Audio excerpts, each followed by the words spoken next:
शिव पुराण के अनुसार आदि योगी शिव एक सन्यासी और घोर तपस्वी थे जो खोपड़ियों की माला पहनकर शमशान घाट में घूमते थे। उनका रूप इतना भयंकर था कि कोई भी व्यक्ति उनके पास जाने से डरता था। सभी देवता इस स्थिति से चिंतित थे। फिर उन्होंने सोचा, अगर ये ऐसे ही रहेंगे तो धीरे धीरे उनकी ऊर्जा पूरी दुनिया पर ये असर डालेगी और फिर हर जीव सन्यासी बनने की चाह रखेगा।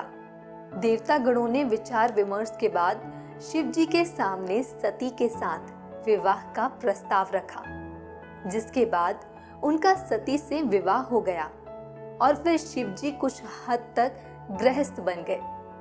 कभी कभी ऐसे क्षण होते थे जहां वे गृहस्थ जीवन में योगदान देते थे और कई ऐसे क्षण होते थे जहां वे एक गैर जिम्मेदार पति की भूमिका निभाते थे।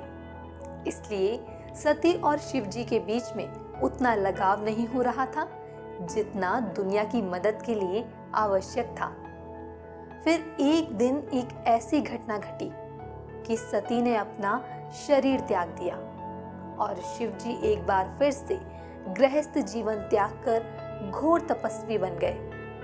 शिव जी के आचरण से चिंतित सभी देवी देवताओं ने एक बार फिर से उनका विवाह करवाना चाहा।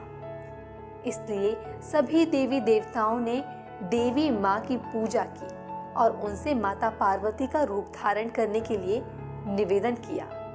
इसलिए देवी ने पार्वती के रूप में जन्म लिया। जब वह बड़ी हुई तो शिव जी को प्रसन्न करने के लिए कड़ी तपस्या की, लेकिन कोई फायदा नहीं हुआ। फिर देवताओं ने शिव जी को प्रभावित करने के लिए कामदेव से मदद मांगी। अब महाशिवरात्रि के दिन कामदेव ने आदि योगी सन्यासी स्वरूप को कामना में बांध दिया, जिसके कारण शिव जी और माता पार्वती का विवाह हुआ और जिसके बाद एक बार फिर से शिव जी गृहस्थ बन गए।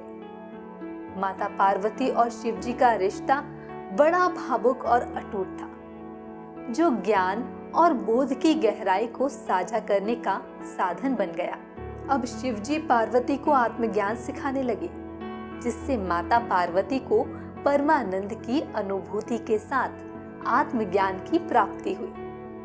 अब माता पार्वती ने शिव जी से कहा, आपने मुझे जो आत्मज्ञान सिखाया है वह वाकई अद्भुत है। इसे हर किसी तक पहुंचाना चाहिए, लेकिन मैं देख सकती हूँ कि आपने मुझे ये ज्ञान जिस रूप में दिया है वह ज्ञान आप पूरी दुनिया को इस रूप में नहीं दे सकते। आपको इसका दूसरा तरीका देखना होगा। तब माता पार्वती के कहने पर शिव जी ने योग की प्रणाली की व्याख्या करना शुरू की, जिसके लिए उन्होंने 7 शिष्य चुने, जिन्हें अब सप्त ऋषियों के रूप में जाना जाने लगा। तब से सप्त ऋषि धर्म का आचरण और योग विद्या का प्रचार प्रसार करते हैं। इस प्रकार शिव जी ने पूरे संसार को गृहस्थ जीवन निभाते हुए धर्म का आचरण कैसे किया जाए और प्रभु की भक्ति में लीन कैसे रहा जाए, इसका ज्ञान दिया।